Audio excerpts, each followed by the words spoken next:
биздин атайын 28 лицей менен түзүлгөн келишимдин негизинде 3 кесип боюнча буларды окутуп, окуудан өткөрүлүп, тиешелүү дипломдорду алышат.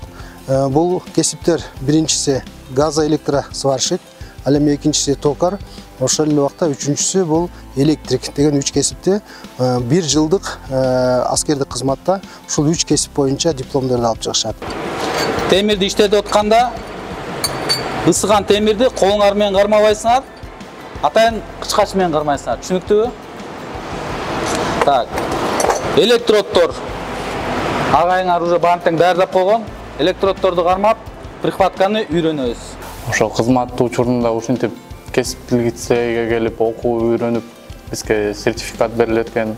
Өзүбүздүн кийинки алдыда жашообузга керектүү кесиптин бирөөсүн үйрөнүп атабыз бул жакта азыр. Бул жакта окуп жатканыбызга азыр уже 1 ай болуп калды. 1 айдын ичинде көп нерсени үйрөндүк. Үйрөнүп атабыз дагы.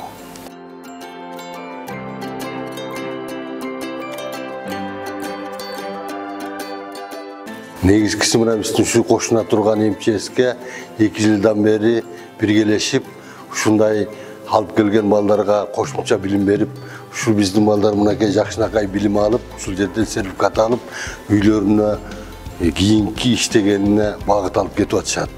Негизи биз МЧСке ыраазычылык билдиребиз. Жалаң эле бул балдарды тарбиялоо эмес. Мына биздин ушул жерде окуп жаткан балдарыбызды дагы авторемонт деген эмебиз бар, ошолорду ошол жерде барып окутабыз. Мына булар дагы бизге зданиясын берип, кошумча бизге аябай алака кылышат. Ошол үчүн ушул МЧС менен Кызыл 28-тин ортосунда эң тыгыз байланышканбыз.